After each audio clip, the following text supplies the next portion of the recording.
तो जैसे कोई संख्या दिया हुआ है, मान लीजिए दिया हुआ है 12, ठीक,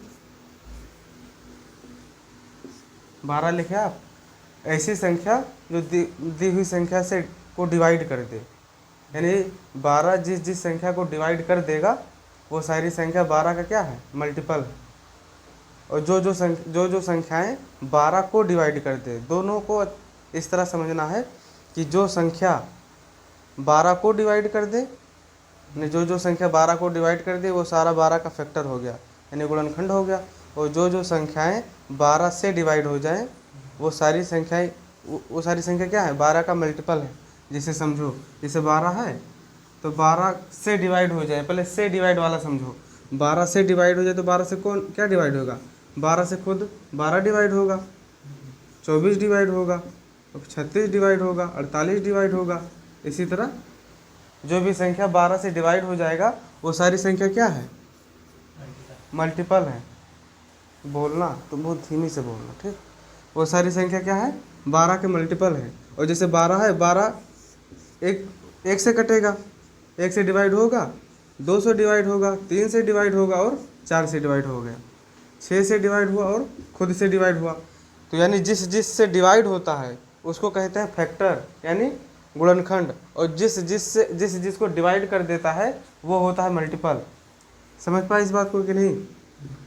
जैसे मान लीजिए लिखा है 18, तो 18 को कौन कौन सी संख्या डिवाइड करेगा, 1 डिवाइड करेगा, 2 डिवाइड करेगा, 3 डिवाइड करेगा, 6 डिवाइड करेगा, 9 डिवाइड करेगा और खुद डिवाइड करेगा। तो ये सब हो गया 12 का गुणनखंड, ठीक। और 12 नहीं 18 से जो डिवाइड होगा वो सारी संख्या हो जाएगा मल्टीपल। यानी 18 का अगर टेबल कर दो तो जो इसके टेबल में आएगा वो सारी संख्या क्या है, 18 का मल्टीपल है। तो मल्टीपल और गुणनखंड समझ पाए हम। ये तो छोटी संख्या है, तो हम लोगों को जो गुणनखंड पढ़ना है, वो जो अगर बड़ी संख्या हो तो उसको मतलब उसमें किस तरह निकालेंगे, मतलब निकालने का नियम क्या है और उसका किस टेक्निक का हम लोग यूज करते हैं उसके बारे में पढ़ेंगे, ठीक। तो आप लोग अब इसको लिखना है, लिख लीजिए। देखो मान लीजिए लिखा है 36, तो 36 से किसकी संख्या से कटेगा, पहली बात तो 1 से कटेगा, 2 से कटेगा, 3 से भी कटेगा, ये 4 से भी कटेगा, 6 से भी कटेगा, 9 से भी कटेगा, 12 से कटेगा, उसके बाद में 18 से कटेगा और खुद से कटेगा। तो ये सब क्या हो गया, इसका फैक्टर गुणनखंड हो गए, ठीक। तो हम लोगों को क्या करना है, लेकिन अभी जो दिया है इसी तरह मान लीजिए ये 36 दिया हुआ है, ठीक। अब हम लोग क्या करेंगे, टोटल नंबर ऑफ फैक्टर किस तरह ज्ञात किया जाता है उसके बारे में जानो। लिखो पहले टोटल नंबर ऑफ फैक्टर, ठीक। फिर लिखो टोटल नंबर ऑफ फैक्टर को क्या बोलते, कुल गुणनखंड, ये बताना है। Total number of even factor,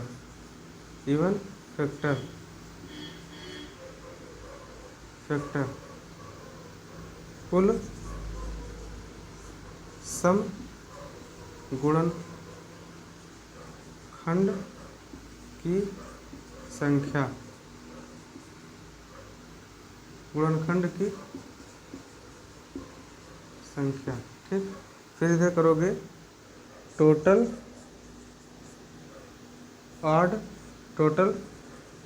number of odd factor, फिर टोटल नंबर ऑफ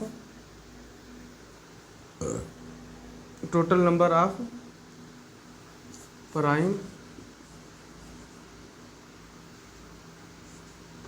फैक्टर, ये दिख रहा है गुरुजी।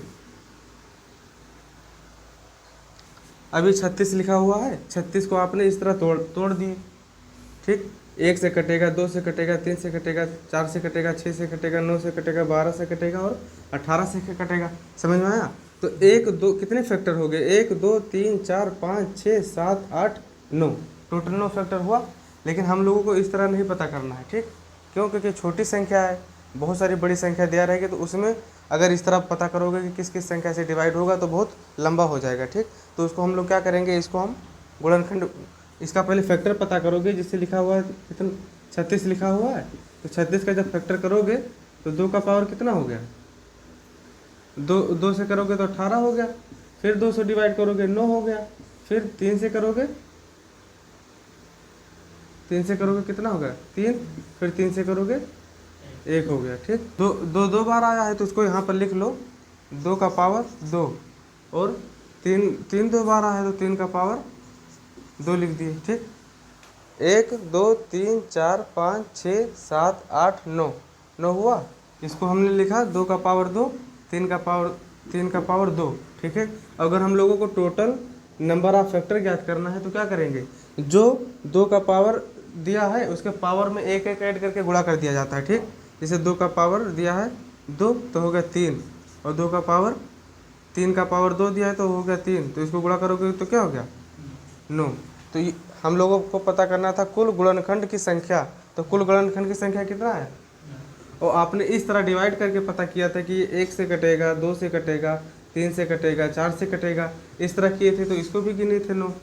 समझ में आया नहीं? लेकिन अगर ये ज़्यादा बड़ी संख्या दी होती तो इस तरह पता करने में काफ़ी टाइम लगेगा, ठीक, कि मतलब किस किस संख्या से कटेगा।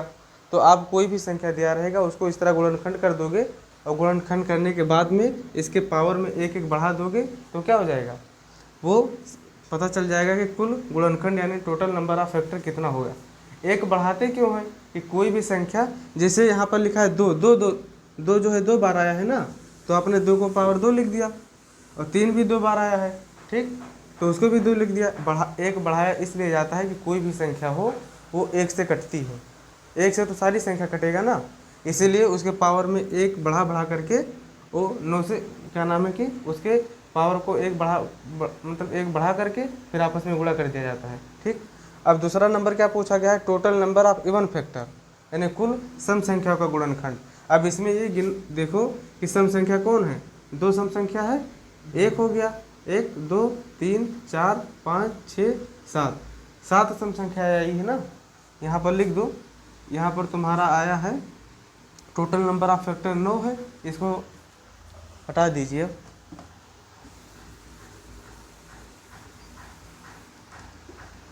टोटल नंबर ऑफ फैक्टर 9 हो गया तुम्हारा, और total number of even factor यानी total number of even factor यानी सम गुणनखंड बताना है। देखिए सम गुणनखंड बताना है तो सम गुणनखंड बताने के लिए क्या करोगे, सम जो भी सम यूज हुआ है उसको लिख दो। दो सम है तुम्हारा, 4 सम है, तो 1 2 3 4 हो गया, 5 हो गया, 6, ठीक, 6 तुम्हारा सम संख्या आया। इस तरह गिरने के बाद, लेकिन इस बात को याद रखो ये छोटी संख्या है तो आप काउंट कर लेते हो, काफ़ी बड़ी संख्या रहती, ठीक है, तो उसका इस तरह तोड़ना मुश्किल हो जाता। अब इधर देखो, अब total number of even factor अगर ज्ञात करना है यानी कुल सम संख्या का गुणनखंड बताना है तो क्या करोगे, जो सम संख्या है सम का पावर कितना है, अरे 2 ही तो सम संख्या है, तो 2 का पावर 2 है, तो उसको क्या करोगे, उसको इसी तरह लिखे रहने दोगे, 2 का पावर 2 लिख दोगे। उसके बाद में जब इवन वाला रहता है उसमें एक उसके पावर में 1 बढ़ाकर लिख दोगे, तो क्या हो गया 3 दूनी 6। इस तरह काउंट किए थे तभी 6 आया था ना, समझ पाए, इस तरह काउंट किए थे तभी 6 आया। और जो गुण इस तरह पता किए हो भी गुणनखंड करके तो तभी 6 आया। अब हम लोग को बताना है total number of odd factor, यानी जो इसमें दिया हुआ है ऑड फैक्टर क्या होगा, विषम गुणनखंड बताना है कि जो भी 1 से लेकर मतलब जो भी संख्या 36 को डिवाइड कर रहा है उसमें से विषम संख्या कौन कौन सी है, तो उसकी संख्या बताना है, यानी कितनी संख्या ऐसी है जो विषम है वो 36 को डिवाइड कर रही है, इसका मतलब यही तो हुआ। तो total number of odd factor बताने के लिए क्या करोगे, अब इसमें अगर 8 बताना है तो इवन को छोड़ दोगे, इवन को हटा दोगे ना, क्योंकि हमको केवल 8 ही बताना है, तो इवन वाले को हटा दो, और जो 8 होता है 3 8 है, 8 का पावर कितना है यानी विषम, 3 विषम है, 3 विषम का पावर कितना है 2, उसके पावर में 1 बढ़ा दो तो तुम्हारा क्या हो गया 3। 3 ऐसी संख्या है जो विषम संख्या है। ये बात समझ पाए? समझ में आया कि नहीं? देखो, एक तुम्हारा विषम संख्या है, 3 विषम संख्या है और 9 विषम संख्या है। 3 विषम संख्या ऐसा है जो 36 को डिवाइड कर रही है। तो हम इस तरह जब क्या नाम कि फैक्टर कर दोगे, फैक्टर करने के बाद में इसको इस तरह पता किया आपने। ये बात समझ में आए कि नहीं समझ में आए? अब हम लोग को लास्ट में क्या करना है, total number of prime factor. अब इसमें ये बताना है कि कितनी ऐसी संख्या है जो प्राइम है। तो कितनी ऐसी संख्या है जो प्राइम है? यहाँ पर देखो, दो प्राइम है, 3 प्राइम है। तो इस तरह नहीं बताना है कि 2 एक प्राइम हो गया, 3 एक प्राइम हो गया। नहीं, 2 को 2 बार यूज किया है और 3 को 3 बार यूज किया गया है। तो टोटल प्राइम नंबर कितनी बार यूज किया गया है? 4 बार। यानी 2 को 2 बार यूज करके लिखा गया है, 3 को 3 बार। तो total number of prime factor यानी कुल अभाज्य संख्याओं का गुणनखंड। प्राइम का मतलब अभाज्य संख्या ही होता है।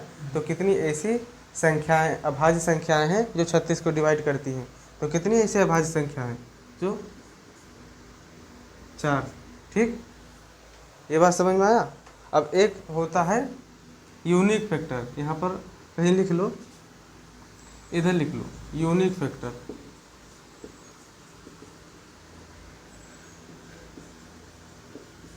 यूनिक फैक्टर किस तरह बताओगे? देखो, कौन कौन ऐसी संख्या है जो इस गुणनखंड करने में यूज किया गया है? देखो इधर, कौन कौन ऐसी संख्या है जो गुणनखंड करने में यूज किया गया है? 2, 3। तो 2 और 3 कितनी संख्या हो गया? 2 संख्या। एक 2 मतलब 2 यूज किया गया, 3 यूज किया गया है। 2 को 2 बार यूज किया गया है, 3 को 2 बार यूज किया गया है। तो यानी 4 बार प्राइम फैक्टर यूज किया गया है। तो प्राइम फैक्टर की संख्या क्या होगा? 4। और यूनिक फैक्टर जब बताओगे तो कौन कौन संख्या यूज की गई है, यानी कौन कौन ऐसी संख्या है जो यूज की गई है। तो 2 यूज किया गया है, 3 यूज किया गया है। ठीक है, तो क्या नाम है कि यूनिक फैक्टर कितना बता दोगे? 2। ये बात समझ में आया? तो लिख लीजिए। अब अगला प्रश्न है, देखो इसमें भी क्या करना है, 540 का कुल गुणनखंड बताना है, यानी टोटल नंबर ऑफ फैक्टर बताना है। तो इसको भी इसी तरह हम लोग सॉल्व करेंगे। 540 का पहले क्या करेंगे? गुणनखंड पता करेंगे। तो 540 को अगर 2 से डिवाइड करोगे तो 2 दूना 4 होता है। इसके बाद में एक बचा, एक इधर आ गया तो हो गया तुम्हारा 14। 2 सत्ते 14 और 0 का आप उसी तरह लिख दिए। फिर 2 से करोगे, 2 एक कम 2, फिर 2 तिहाई 6 क्योंकि 7 है, 2 तिहाई 6 और फिर इधर गया 1 तो क्या हो गया तुम्हारा 2 तिहाई 6, 1 10 हो गया, 2 पंचे 10। अब इसको फिर 3 से डिवाइड करो, 3 चौक 12, एक बचा 15 हो गया, 3 पचे 15। फिर 3 से डिवाइड करोगे, 15 तिहाई 45 होता है, यानी 15 लिख दिए। फिर 3 से आपको डिवाइड करोगे, 3 पचे 15 और फिर 5 से करोगे तो 5 एकम 5। ठीक, अब आप इसको इस तरह लिख लो, 2 कितनी बार यूज हुआ है? 1 2, 2 का पावर 2 हो गया। 3 को देखो, 3 1 2 3, 3 का पावर 3 लिख दिए। उसके बाद में 5 का पावर 1। ये इसका गुणनखंड पता चल गया। ठीक, अब हम लोग को बताना है टोटल नंबर ऑफ फैक्टर, यानी कुल गुणनखंडों की संख्या कितना है। तो लिखो total number of factor. Total number of factor बताने के लिए क्या किया जाता है कि जो भी गुणनखंड आया है उसके पावर में एक एक बढ़ा करके हम लोग मल्टीप्लाई कर देंगे। तो टोटल नंबर ऑफ फैक्टर लिखे, पावर 1 कर दिए तो 3 हो गया। और फिर 3 का पावर कितना है? 3 का पावर 3, तो उसके पावर में 1 बढ़ाना है तो 4 हो गया। 5 का पावर 1 है तो एक पावर में 1 बढ़ाओगे तो 2 हो गया। किसी जो भी संख्या है पावर में 1 इसलिए बढ़ाया जाता है कि कोई भी संख्या हो वो 1 से भी कटती है। तो हम लोगों ने क्या किया है, केवल 2 से डिवाइड किया है, यानी केवल 2 से दिखा दिए, 3 से दिखा दिए, 5 से दिखा दिए। 1 वाला तो इसमें है नहीं, इसीलिए सभी भी जो भी क्या नाम है कि अभाज्य संख्या है उसके पावर में 1 1 बढ़ा देते हैं। ठीक, अब इसको आपस में जब गुणा कर दोगे तो 4 4 12, 12 दूना 24। तो 540 का कुल गुणनखंडों की संख्या कितना हुआ? 24। इसी तरह total number of even factor पूछा जाएगा। Total number of even factor,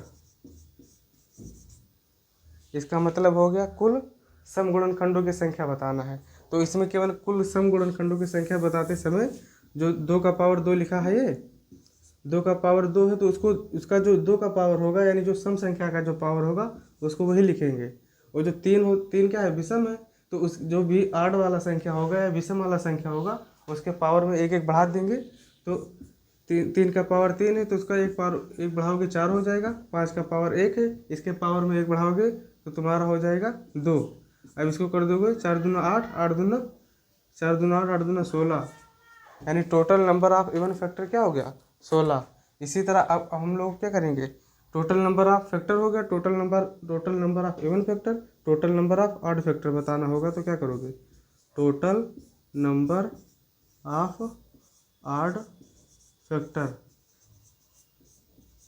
अगर total number of odd factor बताना होगा यानी कुल विषम गुणनखंडों की संख्या अगर बताना होगा तो क्या करोगे, अगर विषम बताना है तो अगर विषम बताना है, देखो 2 तुम्हारा सम है, 3 विषम है, 5 विषम है। अगर विषम गुणनखंडों की संख्या बताना है तो सम वाला हटा देना है, ठीक। तो जब सम वाला हटा दोगे तो क्या बचा, सम वाला हटा करके जो विषम वाला होगा उसके पावर में 1 बढ़ा दो, 3 का पावर 1 4 हो जाएगा। उसके पावर को देखना है, और 5 का पावर 1 है तो 1 में फिर 1 बढ़ाए तो 2 हो गया, ठीक। तो 4 दूना 8। उसके बाद में अगर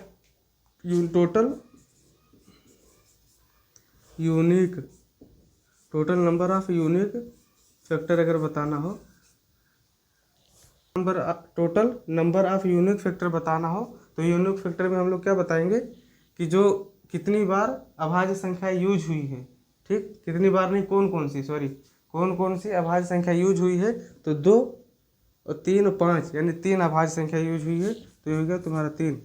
और अगर एक संख्या और बाकी अगर पूछ ले जाए, total number of prime factor,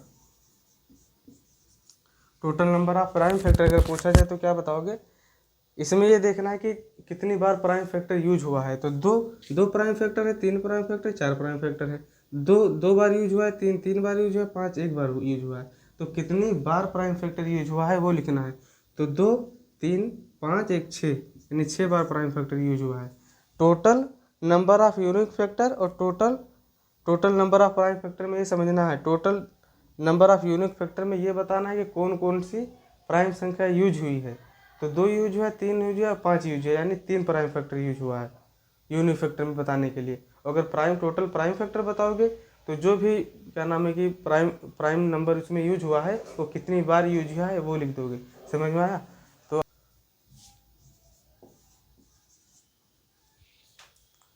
अब इस प्रश्न को पढ़िए, इस प्रश्न में भी वही करना है। इसमें 3600 लिखा हुआ है और कुल गुणनखंडों की संख्या बताना है, यानी टोटल नंबर ऑफ फैक्टर बताना है। तो हम लोग पहले इसका क्या नाम फैक्टर करेंगे। 360 का जब फैक्टर करोगे 2 से करोगे, 2 कम 2 1 बचा, ये हो गया 16, 2 8 16 और फिर 180 हो गया, मतलब 1800। फिर 2 से इसको डिवाइड करोगे, 1800 को 2 से डिवाइड करोगे तो क्या होगा 900 लिख दिया आपने। फिर 200 डिवाइड करोगे तो 900 है, 900 का आधा कितना होता है 400। चाहे इस तरह ना करके इस तरह करो, 2 चौक 8 होता है, 2 चौक 8 होता है, 4 लिख दिए। उसके बाद में 1 बचा, ये हो गया 10, 2 पंचे 10 और 0 को इसी तरह लिख दोगे। फिर 200 करो, 2 दूना 4, फिर 2 दूना 4, 1 बचा, इधर आया 10 हो गया, 2 पंचे 10। अब इसको 5 से डिवाइड कर दो, 5 से डिवाइड करोगे तो क्या होगा 5 चौक 20 और फिर 2 बचा और फिर हो गया 25, 25 हो गया, ठीक। और फिर 5 से डिवाइड करोगे, 5 9 45। अब इसको 3 से कट कर दो, 3 त्रिक 9, फिर 3 से कट करोगे तो 1। समझ में आया। अब इसको इस तरह लिख दो, 2 कितनी बार यूज हुआ है 1 2 3 4, 4 बार, 2 का पावर 4 हो गया। और 5 2 बार हुआ है तो 5 का पावर 2 कर दो। और तुम्हारा 3 भी 2 बार आया है तो 3 का पावर 2 कर दिए, ठीक है। अब हम लोग को बताना है टोटल नंबर ऑफ फैक्टर। तो लिख दो यहाँ पर टोटल नंबर ऑफ फैक्टर, ठीक। तो टोटल नंबर ऑफ फैक्टर बताने के लिए क्या करते हैं, जो भी इसका गुणनखंड किए। अब जो भी इसका आया, जैसे 2 का पावर 4 है, 5 का पावर 2 है, 3 का पावर 2 है, तो जो इसका पावर है इसके पावर में एक एक बढ़ा करके आपस में एक एक बढ़ा करके मल्टीप्लाई कर देंगे, ठीक। तो 2 का पावर 4 है तो इसको 5 लिखेंगे, 5 का पावर 2 है तो 1 आपने ऐड किया तो 3 कर दिए, और 3 का पावर 2 है तो 1 ऐड किए तो क्या हो गया 3। अब पाते 15, 15 3 45, ठीक। तो 3600 में टोटल नंबर ऑफ फैक्टर यानी कुल गुणनखंडों की संख्या क्या हो गया 45। अगर इसी तरह ये पूछा जाए कि total number of even factor, यानी इसमें कौन कौन कौन सी ऐसी संख्या है जो इवन है, यानी सम संख्या है, कौन कौन ऐसी संख्या है सम संख्या है जो 3600 को कट कर रही है। तो इसको क्या करोगे, पहले लिखो total number of even factor. Total number of even factor, केवल आपको इवन फैक्टर बताना है तो इवन का जो पावर है उसको वही लिख दोगे, ठीक। और आड वाले पावर में यानी विषम संख्या के पावर में एक एक बढ़ा दोगे। तो विषम का जो 5 है, 5 का पावर क्या है 2, तो 2 1 3 हो जाएगा, और 3 का पावर भी 2 है तो उसका भी 3 हो जाएगा। 5 3 15, 4 3 12 और 12 3 36। समझ में आया। तो total number of even factor यानी सम गुणनखंडों की संख्या क्या हो गया 36। इसी तरह अगर ये पूछ लिया जाए कि जो 3600 है मतलब कितनी ऐसी संख्या है जो विषम संख्या है जो 3600 को डिवाइड कर रही है, ठीक। तो इसको भी लिख लो total number of odd factor. इसका मतलब हो गया कि कुल विषम गुणनखंडों की संख्या बताना है।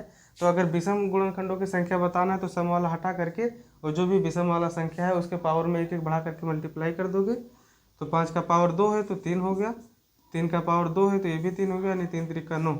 Total number of odd factor का पता चल गया। इसी तरह अगर ये पूछा जाए कि total number of prime factor, ऐसी कितनी प्राइम अभाज्य संख्या है जो 3600 को डिवाइड कर रही है, अगर ये बताना है तो क्या करोगे, 2 तो प्राइम संख्या है, 5 भी प्राइम संख्या है, 3 भी प्राइम संख्या है। तो ये नहीं बताना है कि अगर 2 प्राइम संख्या है, 5 प्राइम संख्या है, 3 प्राइम संख्या है तो 3 हो गया, नहीं। कितनी बार अभाज्य संख्या यूज किया गया है। तो 2 को 4 बार लिखा गया है, 5 को 2 बार, 3 को 2 बार। तो टोटल बता देना है कितनी बार अभाज्य संख्या बताया गया है। तो लिखो यहाँ पर total number of prime factor. Total number of prime factor तो कितनी बार, 4 2 6 6 2 8, ठीक, 8 बार। कहना total number of prime factor कितना है 8। इसी तरह अगर ये पूछे जाए यूनिक फैक्टर, यूनिक